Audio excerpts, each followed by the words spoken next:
Padre Celestial, al abrir tu palabra te queremos, Señor, pedir ante todo que tú sigas instruyéndonos, enseñándonos, Señor, guiándonos a través de ella.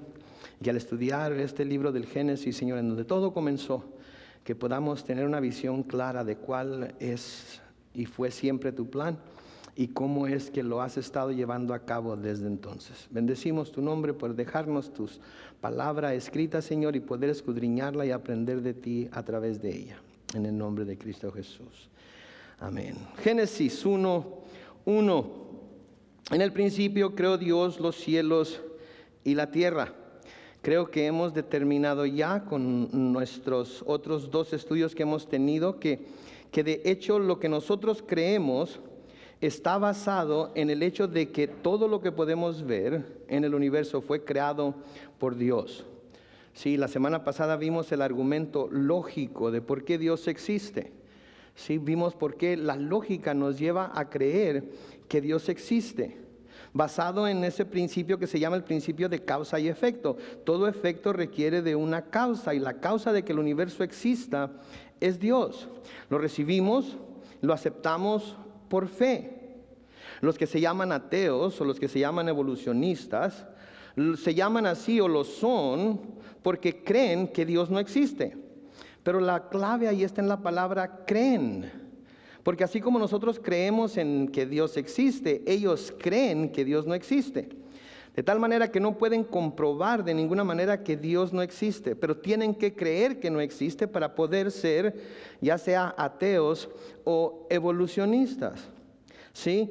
Se nos dice, como vimos la semana pasada, que sí, puede ser que el universo haya surgido de repente causado por la nada.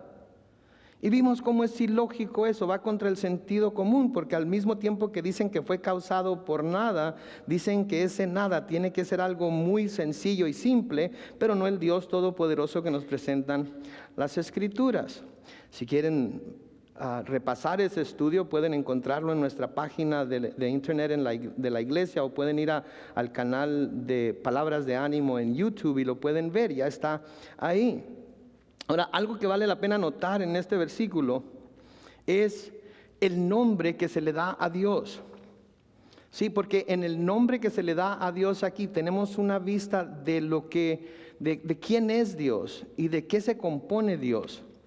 ¿Verdad? Todo mundo tiene alguna idea de lo que Dios es, pero las Escrituras nos dan una vista, una imagen muy clara de quién Dios es. Y los nombres que se le dan nos dejan saber acerca de su naturaleza, nos dejan saber acerca de quién en realidad es, de su personalidad. Entonces es bueno que nos fijemos cuando algún nombre específico se le da a Dios en la palabra, para que podamos escudriñarlo y ver ¿qué es lo que se nos está tratando de decir aquí? Quiero decirle lo que este versículo dice en el lenguaje hebreo. Yo no sé hebreo, quiero admitírselos desde el principio, pero escribí el hebreo en inglés o en español, como lo quieran entender. Ya me parezco al científico aquel que dijo que la nada no es nada, pero debe ser algo, ¿verdad? En el idioma hebreo, este versículo dice lo siguiente: Bereshit bara Elohim et hashamayim beth haaretz. Y en la palabra que quiero que nos enfoquemos aquí en este momento es la palabra Elohim. Elohim. Porque la palabra Elohim, que se traduce Dios aquí, es la forma plural del nombre El o Eloah, que significa literalmente Dios. Eso es lo que quiere decir Él. Pero Elohim está en forma plural. Y lo que esto implica es que en Dios, en el Dios que nosotros conocemos, en el Dios que nos presenta la Biblia, hay una pluralidad de personas dentro de su naturaleza divina, que todas juntas componen lo que nosotros, los cristianos trinitarios, creemos que es la Santa Trinidad. El Padre, o Dios el Padre, Dios el Hijo y Dios el Espíritu Santo. Ahora, tenemos que tener mucho cuidado con esto. Esta es una doctrina, la doctrina de la Trinidad, que es muy debatida en muchos círculos. Y es porque ven la palabra de Dios única y exclusivamente con su razón. La tratan de razonar, y el decir que Dios está compuesto de 3 personas no puede computar en sus mentes, como no puede computar en ninguna de nuestras mentes. ¿Cómo que Dios es compuesto de 3 personas? Bueno, pues la Biblia está llena de ejemplos acerca de cómo esto puede ser. Sin embargo, también la Biblia nos dice muy claramente que Dios es un solo Dios. Que Dios es un solo Dios. Hay un solo Dios y no hay más Dios que Él. Deuteronomio 6:4, el gran Shema que se le llama, dice: oye Israel, Jehová nuestro Dios, Jehová uno es. Oye Israel, Jehová nuestro Dios, Jehová uno es. Curiosamente, la palabra traducida uno aquí en el hebreo es la palabra echad. Echad. Y la palabra echad quiere decir uno, pero compuesto de varios. De tal manera que podemos decir, por ejemplo, echad, un racimo de uvas. Cuando decimos racimo, ¿tiene una sola uva el racimo? No, puede componerse de muchas. Entonces, al decir echad, racimo de uvas, estamos hablando de una pluralidad de uvas en un solo racimo. De la misma manera, donde dice aquí, oh Israel, Jehová nuestro Dios, Jehová echad, está diciendo nuestro Dios uno es, pero hay ahí implícitamente una pluralidad. Hay ahí implícitamente algo compuesto, algo que se compone de 2 o más cosas. Ahora se les pregunta a los israelitas, ¿por qué? ¿Por qué usó Moisés esa palabra? Y nunca quieren admitir que quiere decir que ese es un número compuesto, que aunque significa uno, en esencia quiere decir que hay más. Cuando veamos la unión de Adán y Eva, y el Señor diga, a causa de esto dejará el hombre a su padre y a su madre, y se unirá a su mujer, y los dos serán una sola carne. En el hebreo dice echad, serán uno solo. Cuando nos casamos, nos hicimos uno, de repente nos pegamos y ahora andamos caminando todos juntos. No, yo miro a Ruri ahí con su esposa, no miro uno solo, miro a 2. Yo soy casado y mi esposa está por aquí o anda allá afuera haciendo algo, pero para Dios somos unos, pero no somos uno, somos 2, hechos uno por el matrimonio. Esto es lo que quiere decir precisamente aquí. Pero así como la Biblia nos dice que Dios es uno, así también a través de las Escrituras y en varios versículos, inclusive de este mismo libro de Génesis, podemos ver que es único el Señor en su esencia, pero que se compone de una pluralidad de personas. Y vemos cómo Dios mismo usa pronombres personales plurales para referirse a sí mismo. Les voy a dar algunos versículos, los van a poner en la pantalla. Si ustedes quieren examinarlos después, lo pueden hacer con toda libertad. Génesis 1:26, en la primera parte del versículo, dice: entonces dijo Dios, hagamos al hombre a nuestra imagen, conforme a nuestra semejanza. Note ahí los pronombres plurales. Hagamos, somos más de uno. Nuestra, más de uno, conforme a nuestra semejanza, más de uno. Ahora muchos dicen, bueno, es que estaba hablando con los ángeles. Los ángeles no tuvieron ninguna parte activa en la creación del mundo, no tuvieron ninguna parte activa en la creación del hombre. Fue Dios únicamente, que fue el que tomó la tierra, fue el que hizo al monito de lodo, fue el que sopló el aliento de vida en él. No está hablando entonces con los ángeles, pero sí está hablando, por usar el pronombre personal, está hablando con otras personas. Nosotros creemos que esas personas son precisamente las otras 2 personas de la Trinidad, Dios Hijo y Dios Espíritu Santo. Génesis 3:22 dice, y dijo Jehová Dios, he aquí el hombre es como uno de quienes, de nosotros. Otro pronombre personal que está en plural. Está hablando de nosotros.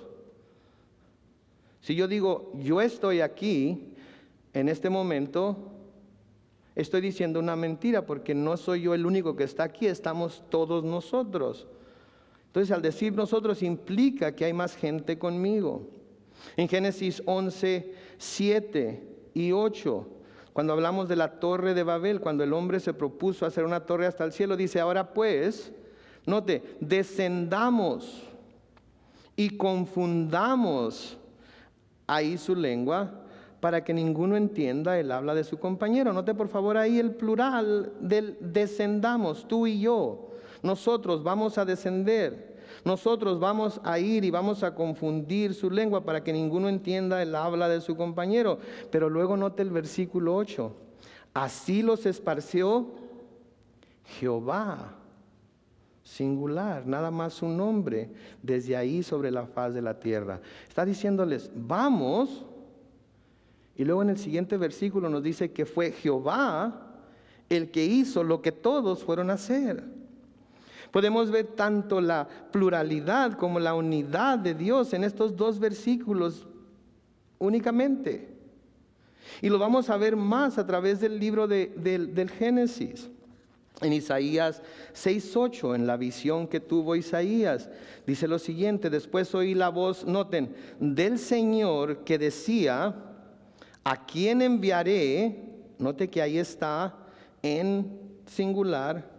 ¿Y quién irá por quién? Por nosotros.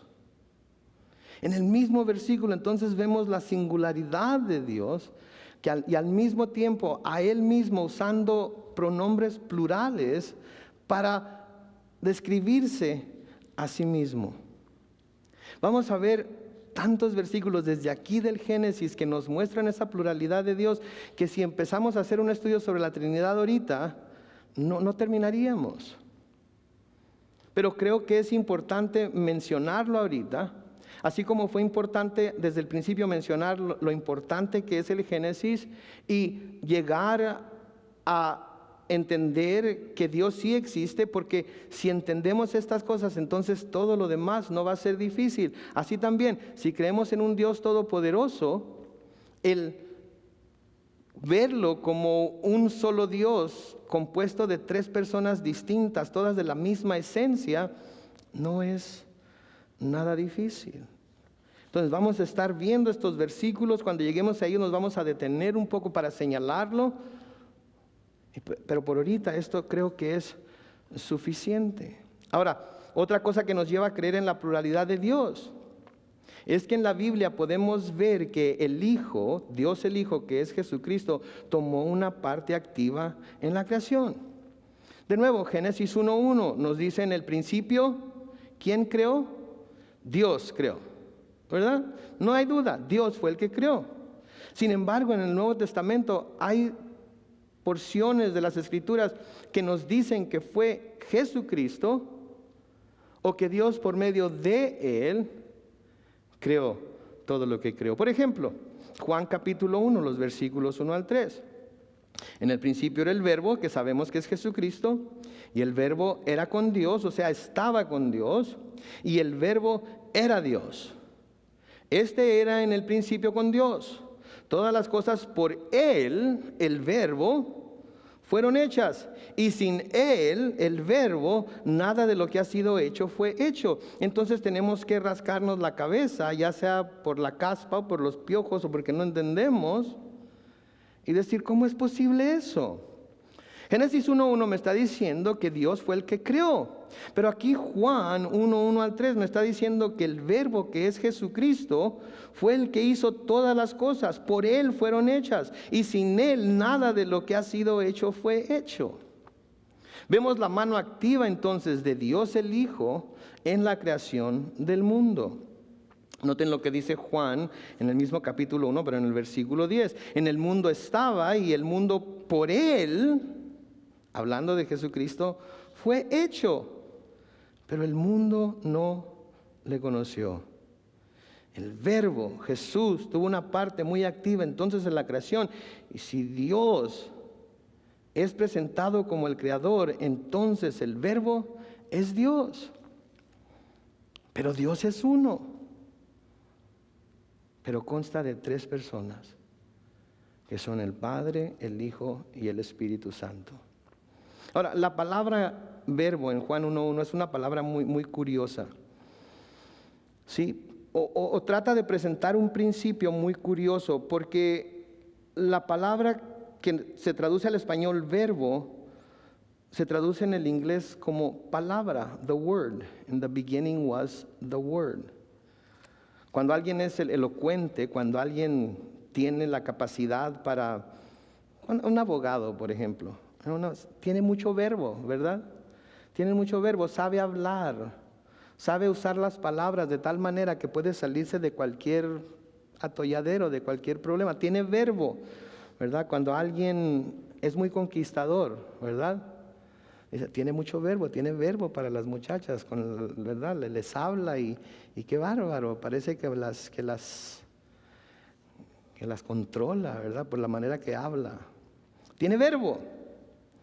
Entonces, otra manera de traducir el versículo 1 de Juan 1 podría ser: en el principio ya existía la palabra de Dios, y esa palabra estaba con Dios, y la palabra era Dios.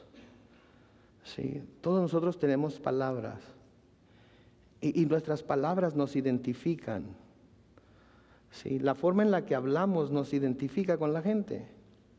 Me acuerdo cuando fui a Perú, me acuerdo que me decían: tú eres mexicano, ¿verdad? ¿Por qué? Porque hablas muy golpeado. ¿Cómo que hablas? Ya has de ser del norte, ¿verdad? Pues sí, soy mexicano y soy del norte. Y sí, hablo golpeado. Mis hijos me lo dicen. ¿Por qué gritas? No estoy gritando. Así hablo yo. Entonces mi palabra me identifica como gritón, ¿verdad? Así, de esta manera, lo que se está usando aquí es que la palabra de Dios estaba con él. La palabra era su esencia, la palabra era Dios, y por medio de la palabra él creó todo lo que vemos, y la palabra se hizo carne, nos sigue diciendo Juan. En Hebreos 11:3, el escritor a los Hebreos nos dice lo siguiente: por la fe entendemos haber sido constituido el universo. ¿Por qué? Por la palabra de Dios, de modo que lo que se ve fue hecho de lo que no se veía, por la palabra. El verbo, la palabra activa de Dios, aquel que se hizo carne y vino a la tierra, aquel que se hizo carne y vino a presentarnos la naturaleza de Dios, aquel que se hizo carne y vino a pagar por nuestros pecados. En Hebreos también, en el capítulo 1, los versículos 1 y 2 nos dicen: Dios, habiendo hablado muchas veces y de muchas maneras en otro tiempo a los padres por los profetas, en estos postreros días nos ha hablado por el Hijo, a quien constituyó heredero de todo. Y luego noten la siguiente frase aquí: y por quien asimismo hizo el universo. ¿Se fija usted? Por Jesús hizo el universo. Entonces vemos ahí que el Hijo, Dios el Hijo, la segunda parte, la segunda persona de la Trinidad, está activamente participando en la creación del mundo, en la creación del universo. No es un espectador, no es alguien que no está tomando parte activa, tanto que Dios, a través de su palabra, le da crédito por haber creado todo lo que existe. Entonces, por esas razones creemos en la Trinidad. No creemos nada más basado en que, Dios es un Dios esquizofrénico y habla, hay gente que le habla y nos dice en su palabra que hay tres y entonces tenemos que creerlo. No, lo hemos visto, lo hemos razonado, hemos visto todas las evidencias que existen en las Escrituras y hemos llegado a la conclusión de que esto es una verdad, aunque la palabra Trinidad no se mencione jamás en la Biblia. Está implícita cuando ponemos todo el consejo de Dios junto y lo vemos a la luz de todo lo que la palabra dice. No podemos enfocarnos en un versículo acá y en otro versículo allá y cada vez que alguien tiene algún argumento en contra de nuestra doctrina, sacarle un montón de versículos que la apoyan. No, tenemos que verlo todo para verlo claramente. Entonces, eso es algo que tenemos que tener en mente también al empezar este estudio, porque al empezar este estudio estamos viendo que Dios se presenta a nosotros tal y como es. Y si conocemos a Dios desde el principio y conocemos su plan desde el principio, entonces cuando el plan se vaya desarrollando a través de la revelación progresiva de todas las Escrituras, vamos a decir, es cierto, me acuerdo cuando lo leí en el Génesis. Y va a tener sentido. Va a tener sentido. Una de las cosas que vamos a ver en el Génesis es cómo el Señor comienza con todo el mundo y va poco a poco separando gente, separando pueblos, separando familias, hasta que llega a Abraham, de donde va a descender el Mesías. Y una vez que llega a ese punto, empieza a expandirse otra vez para volver a cubrir todo el mundo. Se me hace interesante a mí eso. Si nunca ha leído la Biblia completamente, si nunca ha leído el Génesis detenidamente, tratando de entender todo lo que dice, no lo ha visto. Me acuerdo la primera vez que leí yo el Génesis con todas las genealogías, no me las brinqué. Y cuando miraba un nombre que había visto antes, iba y lo buscaba para ver por qué estaba ahí. Y cuando finalmente lo vi, pues claro, Dios empezó con todo el universo. Adán y Eva pecaron, fue desenvolviendo su plan, desechando familias, desechando pueblos, desechando todo. Y al decir desechando, no estoy diciendo, ustedes no me sirven, ustedes háganse para allá. Estoy diciendo, se está empezando a concentrar en uno solo, que finalmente fue Abraham y luego se expandió de nuevo hacia toda la tierra. Entonces, teniendo estos conceptos de la importancia del Génesis, teniendo estos conceptos de la existencia de Dios y viendo esta pluralidad en la personalidad de Dios, podemos entonces sí entrar de lleno a lo que es la creación del mundo, la creación del universo. Y se nos dice aquí en el versículo 2 de Génesis 1, que cuando Dios creó los cielos y la tierra estaba desordenada y vacía, y las tinieblas estaban sobre la faz del abismo, y el Espíritu de Dios se movía sobre la faz de las aguas. La tierra estaba desordenada, había desorden en cuanto a lo que Dios había creado. Sí, en inglés también se traduce que no tenía forma. No tenía forma, no quiere decir que no era redonda, y que Dios tuvo que agarrar lo que sea que era la tierra y lo empezó a hacer así como cuando hacemos bolitas de lodo para las guerritas, ¿verdad? O para amasar, para hacer tortillas de harina. No, quiere decir que no tenía forma, no se le podía ver, como decimos en español, no tenía ton ni son. Sí, básicamente estaba nada más ahí. Si había desorden, estaba vacía. Las tinieblas cubrían la faz del abismo, la faz de las aguas que cubrían a la tierra. Y luego noten, el Espíritu de Dios se movía sobre la faz de las aguas. Aquí mismo, en estos primeros 2 versículos, ya tenemos a la Trinidad completa. Tenemos a Dios el Padre como creador, tenemos a Dios el Hijo como creador, y ahora el Espíritu Santo de Dios también tiene su papel en ello. Vemos aquí la tercera persona de la Trinidad en su papel de ser el que trae orden a la creación, en su papel de ser aquel que anda cuidando. ¿Sí? Tenemos al Espíritu moviéndose sobre la faz de las aguas, sobre todo lo que Dios había creado. Primero no hay nada. Luego por la palabra de Dios aparece la materia. Esta es puesta en movimiento, aparece la luz, surge la vida vegetal y animal y culmina con la creación del hombre. Todo con cada día que pasa haciéndose más complejo, haciéndose más bello, haciéndose más útil para el plan que Dios tenía. ¿Y no es esto lo mismo que hace el Espíritu de Dios en nuestras vidas? Cuando finalmente viene a nosotros, ¿sí? Venimos a Cristo, ponemos nuestra fe en Él y nacemos de nuevo. ¿Y qué nos hace? Nos hace una nueva criatura, una nueva creación. De modo que si alguno está en Cristo, nueva criatura es, que viene de la misma raíz de la palabra creación. Las cosas viejas pasaron, he aquí todas son hechas nuevas, se nos dice en las Escrituras. Y luego, ¿qué sucede? Viene el Espíritu Santo y viene y nos revela el desorden que hay en nuestras vidas, ¿no es cierto? Nos damos cuenta del desorden espiritual que hay en nuestra vida. Nos damos cuenta del desorden en general que hay en nuestra vida, en todo aspecto de nuestra vida. En nuestra vida como ser humano, en nuestra vida como hombre, como mujer, en nuestra vida como esposo, como esposa, en nuestra vida como padre o madre de familia, en nuestra vida como empleados.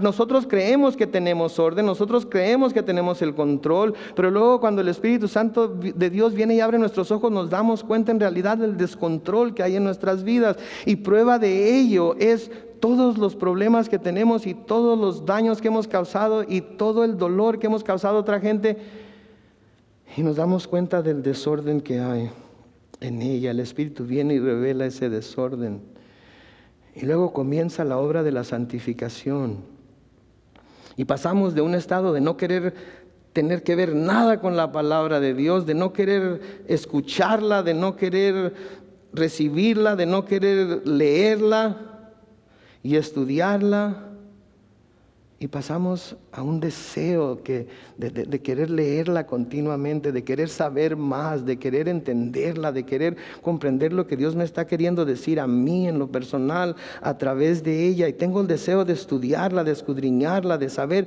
qué es lo que dice y por qué lo dice y cómo es que yo quedo en el plan que se está desenvolviendo en ella. Y luego empiezo a comprenderla. De hecho, empiezo a entenderla. Empiezo a ver claramente lo que Dios está diciendo a través de ella. Y por medio de esa palabra y el poder del Espíritu Santo, Él trae orden a nuestra vida y nos ayuda a crecer, y comenzamos a entender cosas complejas acerca de Dios, como la Trinidad, como que Él es el Creador, como que el Hijo fue una parte activa de esa creación, como que el Espíritu Santo también tuvo su papel, y empezamos a ser más, me atrevo a decirlo, bellos en Él, porque fuera de Él somos tan feos, podemos ser tan feos, pero en Él empezamos a ser más bellos, empezamos a ser más útiles para su obra, y nos empieza a moldar. Y con cada día que pasa somos conformados más y más a la imagen de Cristo, y podemos ver más y más de Él en nosotros.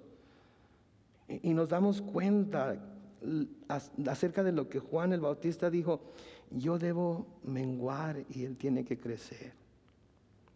Y cuando llegamos a ese punto en el cual nos damos cuenta de eso, entonces empezamos a entender lo que significa morir a mí mismo. Empezamos a entender lo que significa hacer mis deseos y mis sueños y lo que yo quiero a un lado por causa de otros. Porque conforme me voy haciendo a la imagen de Jesucristo y veo que Él dejó su trono en el cielo, y veo que Él dejó la presencia de su Padre, y veo que Él dejó todo lo grandioso que había en su trono celestial por venir a salvarme a mí, siento que yo no puedo hacer menos que eso, por principalmente mi familia, pero luego por mis hermanos y mis amigos, y quiero servir como Él sirvió, y amar como Él amó, y dar como Él dio, y ser conformado más y más a Él.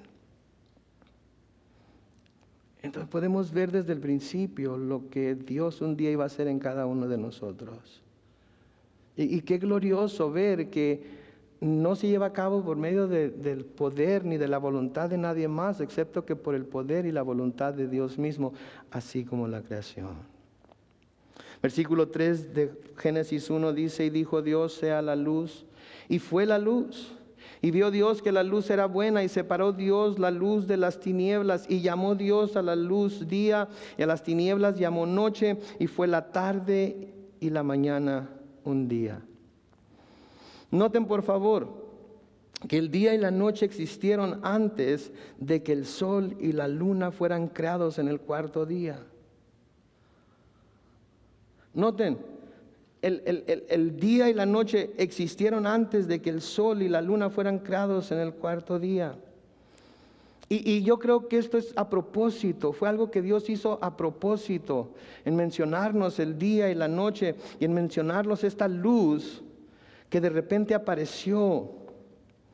Porque al hablar de esta luz, que no son ni el sol, ni la luna, ni las estrellas, nos está hablando de algo sobrenatural, algo que es más que una sustancia física. Algo que quizás de nuevo nuestra mente finita no pueda entender.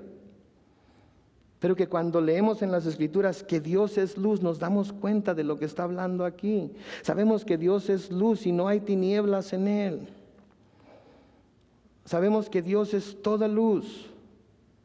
Sí, de hecho en Apocalipsis capítulo 22 y versículo 5, lo acabamos de terminar de estudiar, dice, hablando de la ciudad santa, no habrá ahí más noche y no tiene necesidad de luz de lámpara ni de luz del sol, porque Dios el Señor los iluminará y reinarán por los siglos de los siglos. Y yo creo que esto fue lo que sucedió aquí. No fue tanto que Dios creara la luz, sino que Dios dijo, hágase la luz. Y de una manera sobrenatural dejó resplandecer su luz de santidad, dejó resplandecer su luz de Rey glorioso, dejó resplandecer su luz sobre aquello que estaba cubierto de tinieblas. No que Dios haya creado una luz, sino que Dios simplemente reveló su luz. De nuevo, como la revela a nosotros. Cuando finalmente nos abre los ojos y vemos la luz resplandeciente de Cristo delante de nosotros, y esa luz nos atrae y nos lleva a rendirnos a sus pies. Y como Juan caemos a sus pies para adorarle, porque no hay otra cosa que podamos hacer. Es demasiado glorioso, es demasiado hermoso, es demasiado poderoso para nosotros, y al verlo nos postramos para adorar. Eso es lo que yo creo que está hablando aquí. Así como Pablo habla en 2 de Corintios 4:6, donde dice, porque Dios, que mandó que de las tinieblas resplandeciese la luz, es el que resplandeció en nuestros corazones para iluminación del conocimiento de la gloria de Dios en la faz de Jesucristo. Esto es lo que yo creo que pasó aquí. Que Dios manifestó su luz y lo cubrió todo de luz. Y al ver que si no cubría cuando menos parte de esa gloria, parte de esa luz, estaría resplandeciendo por siempre, creó el día y la noche. Juan, en el capítulo 8 de Juan y el versículo 12 nos dice, otra vez Jesús les habló diciendo, yo soy la luz del mundo. Espérense, Dios es luz. Y aquí Jesús está diciendo, yo soy la luz. ¿Se fijan de nuevo? ¿Se fijan cómo vemos ahí a las dos personas de la Trinidad, Dios el Padre y Dios el Hijo, los dos diciendo, yo soy luz? El que me sigue no andará en tinieblas, sino que tendrá la luz de la vida. Déjeme decirle a usted, cuando salga de aquí esta noche, ¿va a poder caminar en la luz una vez que llegue más allá de los límites de las lámparas, de los patios y todo eso? ¿Está caminando en la luz? No, está caminando en tinieblas físicamente, pero espiritualmente puede estar completamente seguro de que está andando en la luz de Cristo. Eso es lo que se está manifestando aquí. La gloriosa luz de Dios que resplandece por encima de la creación.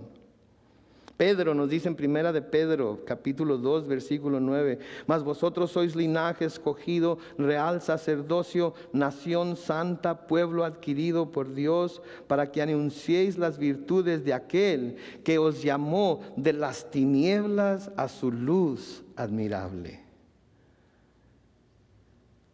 Cuando andábamos en el mundo, cuando andábamos de pecadores empedernidos, estábamos en tinieblas.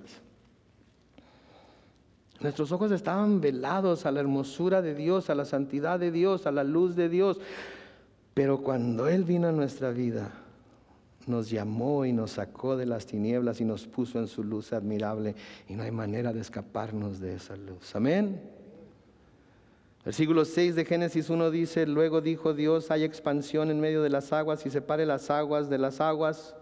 E hizo Dios la expansión y separó las aguas que estaban debajo de la expansión de las aguas que estaban sobre la expansión, y fue así. Y llamó Dios a la expansión cielos, y fue la tarde y la mañana del día segundo. La tierra estaba cubierta con agua, completamente cubierta con agua. Llega el momento en el que Dios dice: tengo que hacer una separación aquí, y voy a abrir algo que pudiera ser o pudiéramos identificar como una bóveda, que va a mantener cierta cantidad de agua sobre la tierra, pero que también va a mantener cierta cantidad de agua por encima de los cielos. De manera que va a haber una expansión seca entre las aguas de la tierra y las aguas de los cielos. Es como, por ejemplo, si usted tiene una tina del baño y tiene una pelota en la tina, y luego hace alguna forma redonda que pone sobre la pelota y saca todas las aguas que están dentro de esa forma redonda y deja nada más lo mojado de la pelota, y todas las aguas por fuera están alrededor. Eso es lo que está hablando aquí. Dios dejó agua en la tierra, tomó lo que llamamos los cielos, la expansión, y separó las aguas de tal forma que la tierra quedó adentro, encerrada dentro de una bola de agua. Eso es lo que hizo Dios aquí. ¿Sí? Separó las aguas, y por encima de los cielos había agua, y por debajo en la tierra había agua. Esto crearía una clase de vivero global. ¿Sabe lo que es un vivero, verdad? Es uno de esos lugares que se construyen para tener una temperatura controlada, un calor controlado, una humedad controlada, en donde pueden crecer las plantas sin que las afecte ni el frío, ni el calor, ni la sequía, ni nada. Eso es lo que creó un vivero global que mantenía una temperatura placentera y uniforme en todo el globo terráqueo. ¿Se imagina usted eso? ¿Se imagina usted eso? Vivir en esa clase de mundo, en donde quiera que va no había frío ni calor, todo estaba perfecto para que uno viviera. Ahora, porque no había variación de temperaturas, no había vientos, de tal manera que el ciclo del agua aún no se había formado, y no había lluvia como la que vemos hoy, no había necesidad de lluvia. En todo lugar del globo había un ambiente tropical con vegetación frondosa en todo el mundo, que sería regada por el vapor que se produciría por medio del calor de la luz que pasa a través de las aguas del cielo, que las calentaba y las convertía en un gas. Si no me cree, mire lo que dice Génesis 2:6. Habla: sino que subía de la tierra un vapor, el cual regaba toda la faz de la tierra. Entonces siempre había un continuo vapor que regaba la faz de la tierra, que mantenía la tierra en un lugar en el cual podía producir el fruto. Ese vapor serviría también de filtro contra los rayos ultravioletas del sol eventualmente cuando fuera creado. Y esto evitaría muchas mutaciones que eventualmente llegaron a acortar la longevidad de los seres humanos. Pero podemos ver que en el principio la gente vivía, creo que Matusalén vivió 900 años, 900 y tantos. Era precisamente por esa razón. Sí. Imagínense el mundo que creó Dios para poner al hombre. Un Hawái eterno, sin necesidad de ir a Hawái. Qué regazón hicieron Adán y Eva, ¿no es cierto? Qué bárbaro. Cuando vemos estas cosas, ¿pero cómo? ¿Tan buena se miraría la manzana? Yo nunca he visto una manzana que si me dijeran, ¿qué escoges, esta manzana o ir a Hawái? Pues, quédate con tu manzana, ¿no es cierto?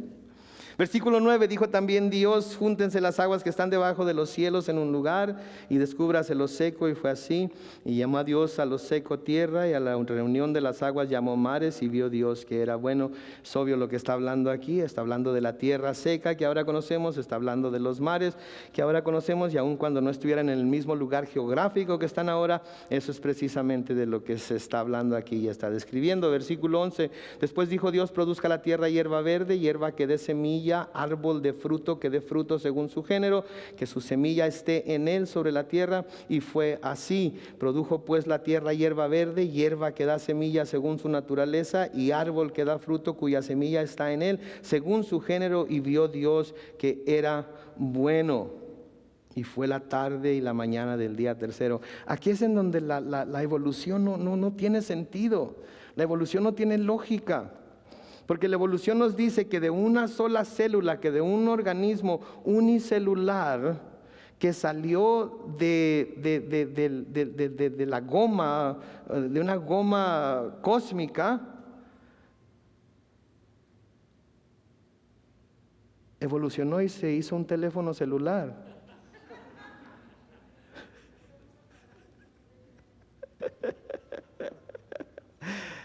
No, que una célula, un organismo unicelular salió de esa goma cósmica y se posó sobre una piedra, y las condiciones climatológicas fueron tales que de esa célula, organismo unicelular, brotó todo lo que conocemos como vida. De esa misma célula salieron todos los animales, de esa misma célula salieron todas las plantas, de esa misma célula salieron todos los árboles, de esa misma ¿Se da cuenta usted, por favor? Estoy por conseguir una película que se llama La evolución o Dios contra la evolución, o La evolución contra Dios, en español. Ya salió en inglés, pero la estoy tratando de conseguir en español para presentárselas. Quiero que la vean. Quiero que la vean. Entonces es terco pensar que eso es cierto. Todos venimos de alguna manera de algún pez, ¿verdad? De algún pescado que salió de la tierra. Bueno, los pescados, los peces, no tienen pulmones, así es que no pueden respirar fuera del agua, ¿verdad? Entonces, la lógica nos dice que un pescado con agallas y sin pulmones, cuando está fuera del agua, ¿qué es lo que le va a pasar? Se va a morir. ¿No es cierto? La próxima vez que vaya a pescar, saque un pescado, póngalo sobre la arena ahí y vea lo que le pasa. Pero los evolucionistas nos dicen que ese pescado necesitó miles de años para evolucionar de tal manera que le salieran pulmones. Pero si en cuanto salga del agua se va a morir, entonces ¿cómo le van a evolucionar pulmones? No, pero es que fue dentro del agua que evolucionó y tuvo pulmones. Oh, sí. Usted tiene pulmones, ¿verdad? Métase al agua y trate de durar millones de años debajo del agua con pulmones. No se va a hacer, ¿verdad? Sin embargo, aquí Dios nos dice que produzca la tierra hierba verde, hierba que dé semilla, árbol de fruto, que dé fruto según su género, que su semilla esté en él sobre la tierra. Y fue así. Todo según su género, todo tal y como lo vemos ahora, todo tal y como lo estamos disfrutando hoy. La manzana desde el principio fue manzana, el limón desde el principio fue limón, y nunca se le va a quitar lo agrio por más injertos que hagan. No, las peras desde el principio fueron peras, y así sucesivamente todo lo demás. Fue la tarde y la mañana del día tercero. Y ahora vamos a la creación de lo que es la luz física, la luz que toda la humanidad puede ver a pesar de su condición espiritual. Versículo 14 dice: dijo luego Dios: haya lumbreras en la expansión de los cielos para separar el día de la noche, y sirvan de señales para las estaciones, para días y años, y sean por lumbreras en la expansión de los cielos para alumbrar sobre la tierra. Y fue así. E hizo Dios los dos grandes lumbreras, la lumbrera mayor para que señoreasen el día, y la lumbrera menor para que señoreasen la noche. Hizo también las estrellas. Y las puso Dios en la expansión de los cielos para alumbrar sobre la tierra, y para señorear en el día y en la noche, y para separar las luz de las tinieblas. Y vio Dios que era bueno. Todo era bueno, todo era para que eventualmente el hombre obtuviera provecho de ello. Todo lo estaba preparando Dios para que cuando la joya más preciada de su creación fuera creada ponerle en un lugar en donde iba a tener nada más que gozo, paz, la presencia de Dios y vida eterna. Y fue la tarde y la mañana del día 4. Y dijo Dios: produzcan las aguas seres vivientes y aves que vuelen sobre la tierra, en la abierta expansión de los cielos. Note, aves, ya hechas aves, no dinosaurios que a través de millones de años de tanto correr en la tierra le salieron alas y se hicieron pollos. No puedo decirlo sin reírme. Lo siento a todos los que nos están viendo por internet o los que nos van a ver lo siento, no puedo decirlo sin reírme, es tan ridículo. ¿Se imagina un T-Rex corriendo por todos lados? Y luego de repente, a través de millones de años y roces con los árboles y roces con las rocas, las manos se le empezaron a lijar, a limar, y de repente aquello que fueron manos y garras se convirtió en algo tan ligero como alas, y dijo: mira qué suave que las tuviera en todo el cuerpo, y empezó a rasparse contra las piedras. Eso, todo lo hizo según su género desde el principio. Y creó Dios, dice el versículo 21, los grandes monstruos marinos y todo ser viviente que se mueve, que las aguas produjeron según su género, y toda ave alada según su especie. Y vio Dios que era bueno. Y Dios los bendijo diciendo: fructificad y multiplicaos y llenad las aguas en los mares y multiplíquense las aves en la tierra. Y fue la tarde y la mañana, el día 5. Luego dijo Dios: produzca la tierra seres vivientes según su género, bestias y serpientes, animales de la tierra según su especie. Y fue así.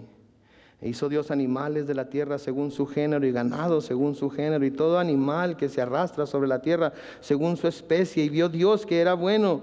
Entonces dijo Dios: hagamos al hombre a nuestra imagen, conforme a nuestra semejanza, y señoree en los peces del mar, en las aves de los cielos, en las bestias de toda la tierra, y en todo animal que se arrastra sobre la tierra. Y creó Dios al hombre a su imagen, a imagen de Dios lo creó, varón y hembra los creó. Y los bendijo Dios y les dijo: fructificad y multiplicaos, llenad la tierra y sojuzgadla. Señoread en los peces del mar, en las aves de los cielos, en todas las bestias que se mueven sobre la tierra. Y dijo Dios: he aquí que os he dado toda planta que da semilla, que está sobre toda la tierra, y todo árbol en que hay fruto y que da semilla, os serán para comer. Y a toda bestia de la tierra, y a todas las aves de los cielos, y a todo lo que se arrastra sobre la tierra en que hay vida, toda planta verde les será para comer. Y fue así. Y vio Dios que todo lo que había hecho, y aquí que era bueno en gran manera. Y fue la tarde y la mañana del día 6.